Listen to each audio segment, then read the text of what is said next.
Hi friends, welcome back to my channel. ಇವತ್ತು ರುಚಿಕರವಾದ ದೋಸೆನ ಮಾಡೋಣ. ತುಂಬ ಟೇಸ್ಟಿಯಾಗಿರ್ತದೆ. ನೋಡಿ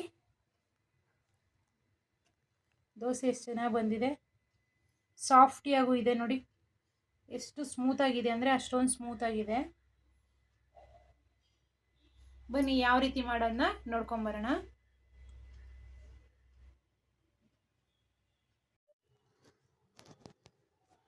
ದೋಸೆಗೆ ಚಟ್ನಿ ಮಾಡೋಣ. ಅದಕ್ಕೆ ಚಟ್ನಿ ಮಾಡೋದಕ್ಕೆ ಹುರ್ಗಡ್ಲೆ ಸ್ವಲ್ಪ, ಒಂದು ಕಪ್ಪಷ್ಟು, ಬೆಳ್ಳುಳ್ಳಿ ಒಂದು 7 ಪೀಸು, ಸ್ವಲ್ಪ ಹುಣಸೆಹಣ್ಣು, ಒಂದು ಕಡ್ಡಿ ಕರಿಬೇವು, ಸ್ವಲ್ಪ ತೆಂಗಿನಕಾಯಿ, ಕೊತ್ತಂಬರಿ, ಒಂದು ಖಾರಕ್ಕೆ 7 ಮೆಣಸಿನ್ಕಾಯಿ, ಬಾದಾಮಿ ತೊಗೊಂಡಿದ್ದೀವಿ. ಈ ರೀತಿ ಸಿಪ್ಪೆ ತೊಗೊಂಡು ಒಂದು 7 ಪೀಸಷ್ಟು, ರುಚಿಗೆ ತಕ್ಕಷ್ಟು ಉಪ್ಪು, ಸ್ವಲ್ಪ ಸಕ್ಕರೆ, ಇಷ್ಟನ್ನ ಮಿಕ್ಸಿಗೆ ಹಾಕ್ಕೊಂಡು ರುಬ್ಕೊಂಬರೋಣ. ನೋಡಿ ಕೊತ್ತಂಬರಿ, ಹಸಿಮೆಣಸಿನ್ಕಾಯಿ, ತೆಂಗಿನಕಾಯಿ, ಕರಿಬೇವು, ಹುಣಸೆಹಣ್ಣು, ಬೆಳ್ಳುಳ್ಳಿ, ಬಾದಾಮಿ, ರುಚಿಗೆ ತಕ್ಕಷ್ಟು ಉಪ್ಪು, ಸಕ್ಕರೆ, ಹುರ್ಗಡ್ಲೆ, ಇದನ್ನು ಮಿಕ್ಸಿಗೆ ಹಾಕ್ಕೊಂಡು ರುಬ್ಕೊಂಬರೋಣ. ಈ ರೀತಿಯಾಗಿ ರುಬ್ಕೊಂಡಿದ್ದೀವಿ. ಈಗ ಇದಕ್ಕೆ ಒಂದು ಒಗ್ಗರಣೆ ಹಾಕೋಣ. ಸ್ವಲ್ಪ ಎಣ್ಣೆ ಹಾಕೊಳ್ಳಿ.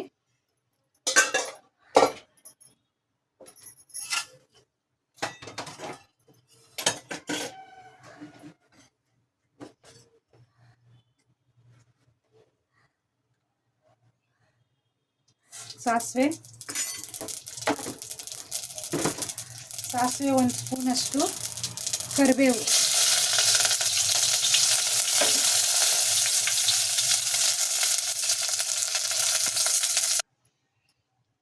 ನೋಡಿ ಇವಾಗ ಒಗ್ಗರಣೆ ಹಾಕಿದ್ದೀವಿ. ಈಗ ರುಬ್ಬಿರುವಂಥ ಚಟ್ನಿನ ಇದರಲ್ಲಿ ಹಾಕ್ಕೊಳ್ಳಿ. ಚಟ್ನಿ ಏನಪ್ಪ ವಿಶೇಷ ಅಂದರೆ ಇದರಲ್ಲಿ ನಾವು ಬಾದಾಮಿ ಹಾಕ್ಕೊಂಡಿದ್ದೀವಿ. ಬಾದಾಮಿ ಇಲ್ಲ ಗೋಡಂಬಿ ಹಾಕಿ ನೋಡಿ, ತುಂಬ ಟೇಸ್ಟಿಯಾಗಿ ಬರ್ತದೆ ಚಟ್ನಿ ಮಾತ್ರ. ನೋಡಿ ಈ ರೀತಿ ಮಿಕ್ಸ್ ಮಾಡ್ಕೊಳ್ಳಿ. ಈಗ ದೋಸೆ ಮಾಡೋಣ. ದೋಸೆ ಮಾಡೋದಕ್ಕೆ ಒಂದು ದಿವಸಕ್ಕೆ ಮುಂಚೆನೇ ಅಕ್ಕಿ ನೆನೆಯಕ್ಕೆ ಹಾಕೊಬೇಕು. 2 ಲೋಟ ಅಕ್ಕಿಗೆ ದೋಸೆ ಅಕ್ಕಿ ತೊಗೊಂಡಿದ್ದೀವಿ. ದೋಸೆ ಅಕ್ಕಿ ಆದರೂ ತೊಗೊಬೋದು, ಇಲ್ಲ ರೇಷನ್ ಅಕ್ಕಿ ಆದರೂ ತೊಗೊಬೋದು, ಇಲ್ಲ ನಿಮ್ಗೆ ಯಾವ್ದು ಇಷ್ಟ ಆಗುತ್ತೋ ಅಕ್ಕಿ ಅದನ್ನು ತೊಗೊಬೋದು. ಕೆಂಪು ಅಕ್ಕಿನೂ ಸಹ ತೊಗೊಬೋದು. ಇಲ್ಲಿ ನಾವು 2 ಲೋಟದಷ್ಟು ಅಕ್ಕಿ, 1/4 ಲೋಟದಷ್ಟು ಉದ್ದಿನ ಕಾಳು, 2 ಸ್ಪೂನಷ್ಟು ಕಡಲೆಬೇಳೆ, 2 ಸ್ಪೂನಷ್ಟು ಹೆಸರುಬೇಳೆ, 1 ಸ್ಪೂನಷ್ಟು ಮೆಂತ್ಯ ಕಾಳು, 1 ಸ್ಪೂನಷ್ಟು ಸಬ್ಬಕ್ಕಿ. ಇಷ್ಟನ್ನು 5 ಅವರ್ ಕಾಲ ನೆನೆಯಕ್ಕೆ ಹಾಕ್ಕೊಂಡಿದ್ದೀವಿ. ನೆಂದು ರುಬ್ಕೊಂಡಿದ್ದೀವಿ. ರುಬ್ಬಿ 9 ಅವರ್ ಆಗಿದೆ. 9 ಅವರ್ ಆದಮೇಲೆ ಈ ರೀತಿಯಾಗಿ ಬಂದಿರ್ತದೆ. ಇವಾಗ ಇದಕ್ಕೆ ನಾವು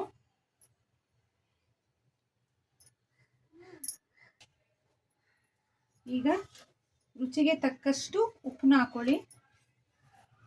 ಅಷ್ಟೇ ಪ್ರಮಾಣದಲ್ಲಿ 1 ಸ್ಪೂನಷ್ಟು ಸಕ್ಕರೆನ ಸೇರಿಸ್ಕೊಳ್ಳಿ.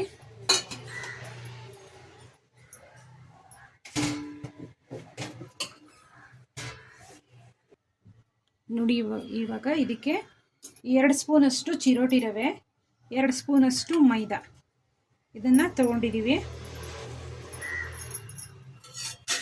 ಇದನ್ನು ಚೆನ್ನಾಗಿ ಮಿಕ್ಸ್ ಮಾಡ್ಕೊಳ್ಳಿ. ಈ ರೀತಿಯಾಗಿ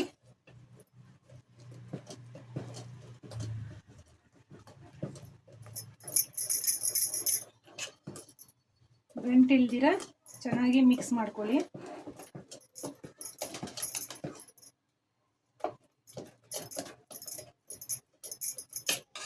ಇವಾಗ ಇದಕ್ಕೆ ಸ್ವಲ್ಪ ನೀರನ್ನ ಸೇರಿಸ್ಕೊಳ್ಳಿ. ತುಂಬ ಗಟ್ಟಿಯಾಗಿದೆ.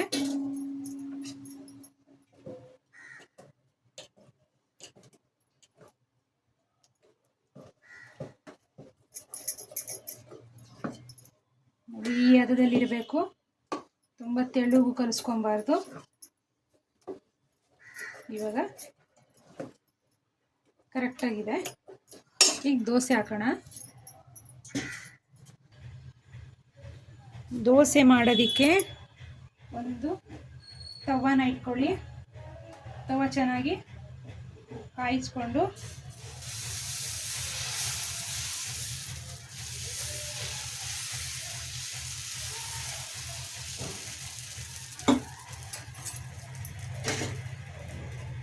ಎಣ್ಣೆ ತುಪ್ಪ ಎರಡು ಬಿಸಿ ಮಾಡ್ಕೊಂಡ್ಬಿಡ್ಬೇಕು.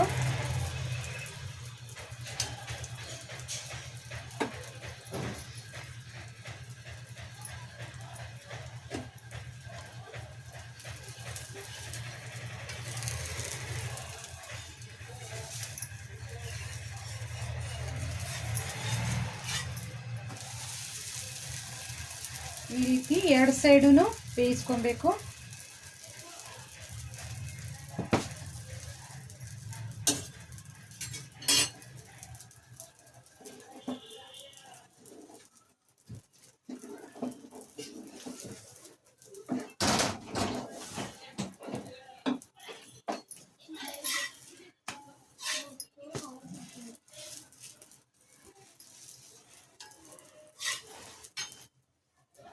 ನೋಡಿ ಆಗಿದೆ ಇದು. ಈಗ ದೋಸೆ ಮಾಡೋಣ.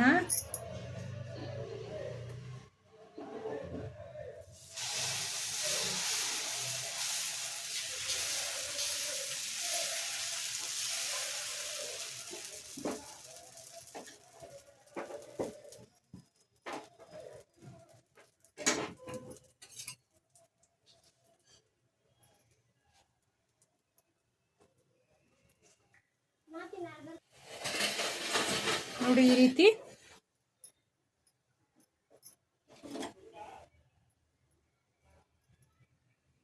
ರೀತಿಯಾಗಿ ಮಾಡ್ಕೊಂಡಿದೀವಿ ದೋಸೆನ.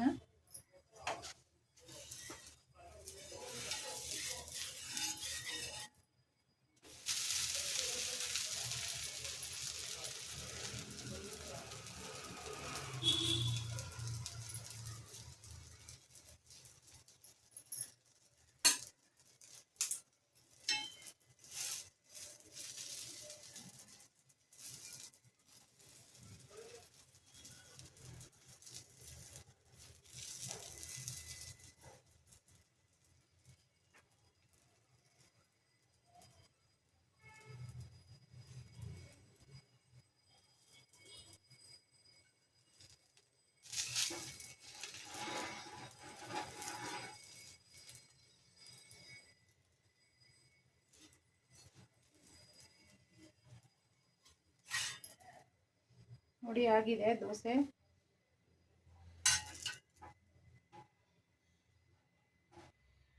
ನೋಡಿ ಈ ರೀತಿಯಾದ ದೋಸೆ ಚಟ್ನಿ ಜೊತೆಗೆ ಪಲ್ಯ ಮಾಡ್ಕೊಂಡಿದ್ವಿ.